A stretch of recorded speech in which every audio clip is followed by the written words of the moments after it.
Today on ELN Morning. Heavy rains in the forecast today. I'm Maeve Ashbrook, and coming up, I'll let you know if they're going to continue into the weekend. Burlington booze and bars. Two women teaming up to bring business and variety back to downtown. And entrepreneurship. Students taking their masterpieces to the marketplace. Today, Thursday, September 17th, 2020. This is ELN Morning.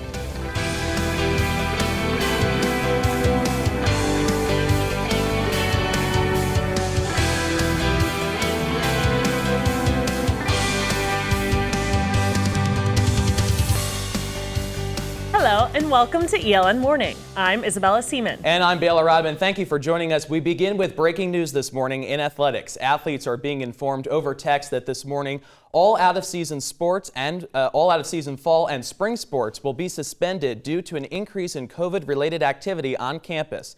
They are allowed to continue treatment for injuries, but will not be participating in workouts or practice for at least the rest of this week. This story is, of course, still developing, and we'll keep you updated on the latest. The eye of Tropical Depression Sally is in southeast Alabama. It is predicted to move across central Georgia and South Carolina before dying out in southern North Carolina. Overnight, the storm brought a half-inch of rain to Elon. Our Maeve Ashbrook is outside under the oaks. Maeve, what can you tell us?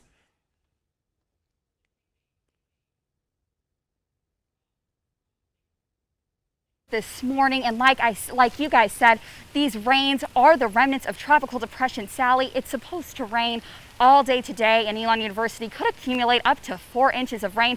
But the good news this morning that I have for you is that it's really not super flooded yet. I took a walk around campus this morning, and really the only flooding that I see is flooding around the brick sidewalks, which is not pretty out of the ordinary for Elon. So again, footwear is going to be a pretty important decision this morning, but again, not much flooding. The university has set up sandbags around campus. One of those spaces is over by Corey Business Center, across from Clowen Dining Hall, right by that fountain, some drainage over there. And the other is South Campus, that underpass right under the train. To get to South Campus, that is an underpass. As far as the rest of the week, this rain is going to go into tonight, tomorrow morning, and today and tomorrow. For the rest of the week, we're going to be seeing highs in the mid to upper 60s and lows in the 40s, and that rain is really going to go away. We're going to see some pretty sunny skies as far as the weekend. That's all I have for you this morning. Baylor and Bella, back to you. Maeve, thank you so much. And the Office of Student Life says the classes will be held today.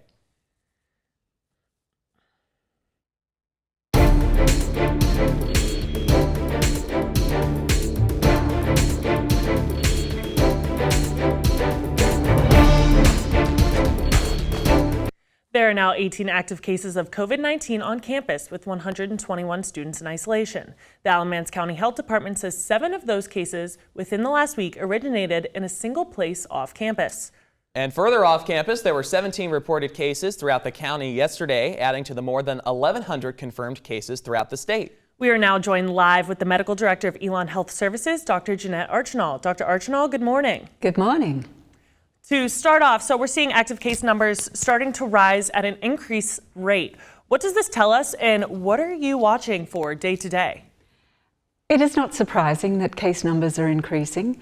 I think one of the things that Elon has done brilliantly is that it's taken this long for our case numbers to rise. Cases are rising in the county, cases are rising in the state, cases are rising in college campuses all across the country. This was expected. And Dr. Archinal, being one of the only doctors on the Ready and Resilient Committee, do you feel the added pressure of providing guidance for the university? That's a great question. Actually, don't feel much pressure at all from that, because decisions that the university make are not my decisions. My role on the Ready and Resilient is to give the medical facts. I don't give my opinion, I give the facts. I'm not the only source of medical advice for the Ready and Resilient Committee. Obviously, the local health department is heavily involved, as are the people at the Cone Health System. And the Ready and Resilient people are very respectful of what I say. It's a very good give and take. We all come at our approach to what we would like to be seeing on campus from different aspects. I can't talk about the academic aspects. I can't talk about the administrative aspects. I can only talk about the medical aspects. That's my role, and I feel very respected for that role. So, Dr. Archinal, if my roommate were to be experiencing COVID-19 symptoms but has yet to test positive, should I stay home out of caution? No. And that's a great question, Bella, because I think there's a lot of confusion around who should be quarantining, self-quarantining, isolating. If you have been a close contact of a proven positive case, so that means you have been within 6 feet for more than 15 minutes of somebody with a positive test, then you need to go into quarantine for 14 days because the incubation period is 14 days. There are lots of other viruses around apart from COVID. If everybody with viral symptoms who was not suspicious for COVID had all of their roommates, friends, everybody else go into isolation the minute there was a sniffle, the entire campus, including most of the faculty and staff, would probably be in isolation. The reality is that only if you've been exposed to a proven case should you isolate. Now, if you're sick and you don't know, that's why the guidance on the self-screening app says, stay home that morning, speak to student health services. We can do a virtual visit. If your symptoms are suggestive of COVID, we'll send you for testing. We see people with allergies, we're seeing people with strep. I'm sure we'll soon start seeing people with mono because it's that time of year. All of these things give respiratory symptoms similar to COVID. That's why you get diagnosed and assessed and don't just assume that you need to be isolated. Perfect. Thank you so much, Dr. Archinal, and thank you so much for joining us this morning and for taking the time to speak with us. My pleasure. Thanks so much. Thank you. And coming up, 2 Elon law professors want to reallocate funding from the police. Find out where the money will go after the break.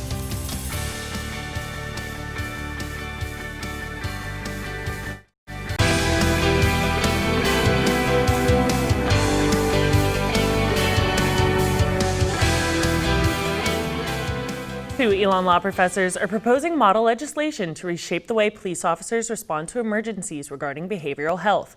The model outlines a way to reallocate police funding to specialized crisis response teams in situations involving people with behavioral health issues, where 911 is called. The potential legislation made for local or state governments was written following the 2018 death of Marcus Smith, which was recently remembered in Greensboro. Smith was killed during an emergency response when he was restrained by police. Assistant Professor of Anthropology and co-author of the Act, Jennifer Carroll, says it acknowledges the need for specialized professionals in these emergency responses. We want to avoid incredibly valuable and incredibly vulnerable people in our community paying the price for our overextension of law enforcement and asking them to, serve a role that they were not ever designed to serve. Details on how the legislation could impact North Carolina, visit elonnewsnetwork.com. 2 Burlington women aren't letting a pandemic stop them from starting a new business. General Manager of Burlington Beer Works, Tracy Schmidt, and owner of the Blend & Company, Holly Treadwell, are teaming up to open Tanner's Wine Bar in downtown Burlington. Schmidt says knowing what you want is important when starting a small business, and she says her similar values with Treadwell allow each to find success.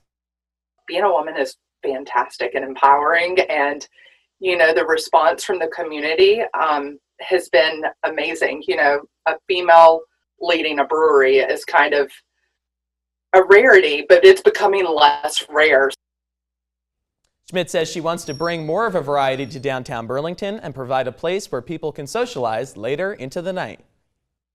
There's also been an express need for adults to have a place to go, if they've gone out for date night without their children, where can we go to continue our evening experience? And so Holly and I are really working to provide a more robust experience.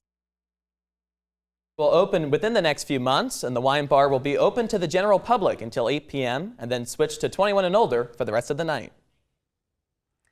The Elon Farmers Market brings an addition. Find out what Elon students are selling under the tent straight ahead.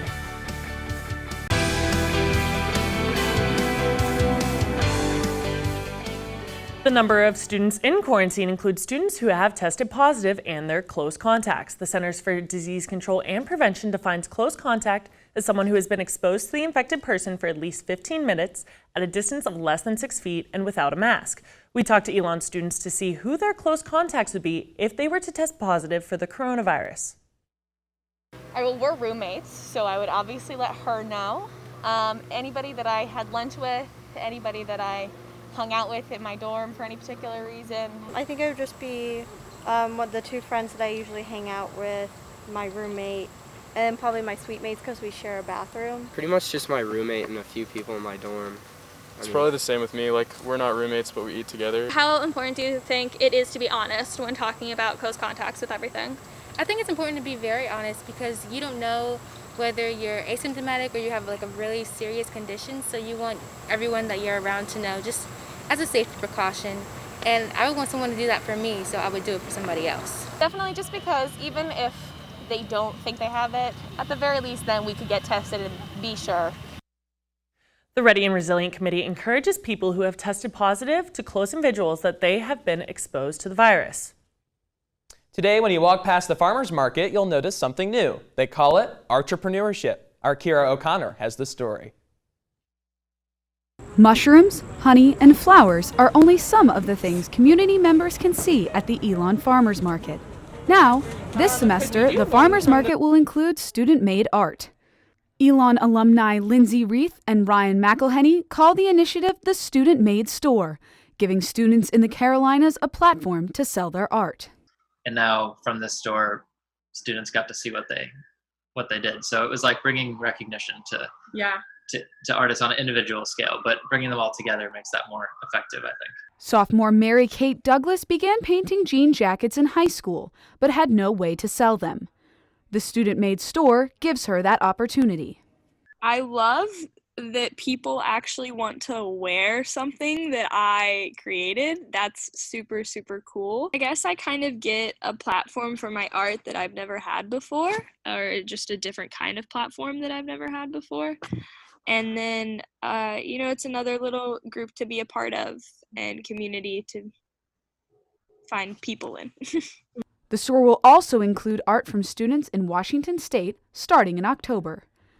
Kira O'Connor, ELN Local News. The student-made store will be at the farmers market today from 3 to 6:30 p.m.